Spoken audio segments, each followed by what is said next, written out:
All right, so this one here is mostly for the boys. This is for the guys, the men here. I can't speak on being a woman because I'm not one. Been with many, got a few kids.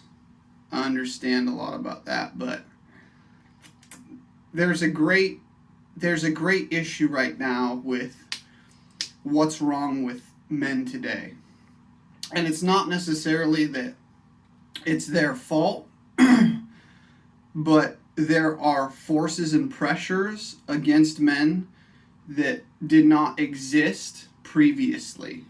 Previously, it is encouraged to go into trade school after possibly learning to read and write and basic math, just enough plussing and minusing to run a budget, a bank, of your little bank account. You really don't need much past third and fourth grade, in my opinion, and raising somebody who's currently in third grade, who's very sharp with math. He can already type on a keyboard.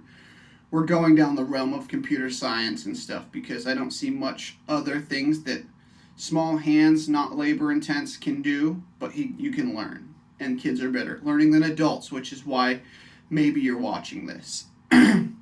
So the issue that I experience as a man is the fact that we don't think. And when I say we don't think, it's when we let up from taking control of our mind and we relax, scroll, just randomness, allow random things to happen. The randomness is so precise, it follows the advertisement ID that is you and feeds you what you will interact with. Whether you're triggering and posting negatively, you've interacted, that's a good thing. Or positively, people tend to not even comment on positive things. They might put a thumb up and that's it. But I think comments actually probably get more favor than thumbs up and stuff like that. Another issue, because the world is nice and cushy and AC in cars and in houses, we get soft. And exercise is harder because you are the person who has to take yourself up to 90% of what you can handle. Maybe 100% of that day what you can handle. Tomorrow, you're actually going to be able to go mentally further and also a little bit physically further. So exercise is hard. Nobody wants to do it. But to make a decision, a decision is a day to cut. I think it's Latin. But the decision that I don't care if it kills me, I'm going to do it. If it's crappy, I'm going to do it crappy. If I look pathetic, I'm going to do it pathetic. If I give up halfway through it, I'm going to start and I'm going to give up halfway through it. That's the plan. But sticking to the plan is the important thing. If you give up halfway through it, that one is random, but 2 is a trend. So keep in mind, if you gave up, just keep in mind, you might start a trend tomorrow because you might do the same thing. You might be inclined to do the same thing. Another tool is skipping meals. It's hard to skip meals, but you gotta have nutrition. You really don't. You just don't know anything about nutrition. See, if you take in a little bit of salt, you can start skipping meals. You can start burning the fat off your body. You can take your metabolism as an organism that's only used to burning carbohydrates and using up the B vitamins while using carbohydrates.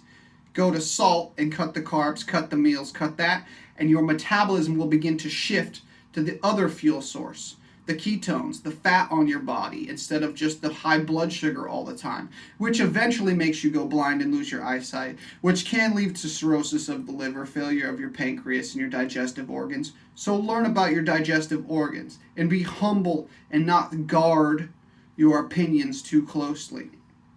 So skipping meals mentally is hard. And then physically with the hunger spikes, the ghrelin spikes, the hormone system, that will break you.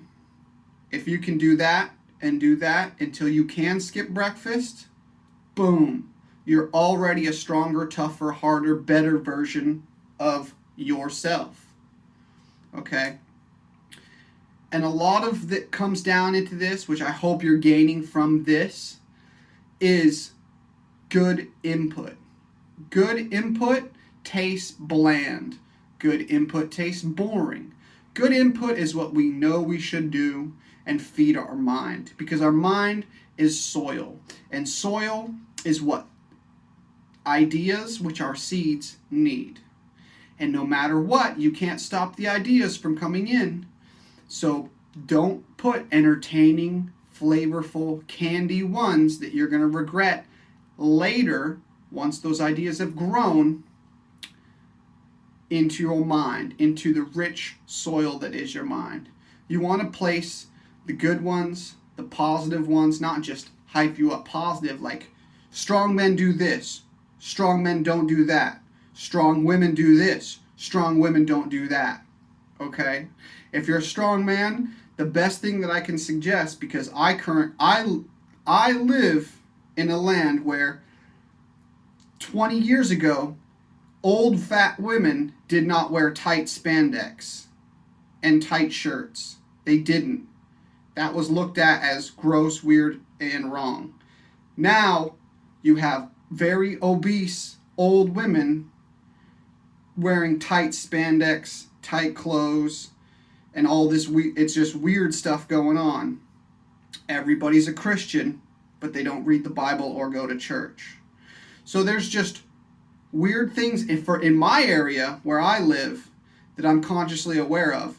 When girls are as a man, a woman is dressing provocatively, hoping to get eyeballs to look, my own eyes are being used as a tool against me. My own body parts have become a weapon against myself. So you do have to, and I like this with some religions, where you do not look at certain things. You have to be quick to recognize it and look away. That right there, making that effort, will help change who you are that day, and that day after day after day after day is who we all are becoming eventually. Okay? To our end of day, till the day that is done for us. All right, I hope that helps. That's some of the biggest things that I've seen that's wrong with men today and has been wrong with me in the past. Peace.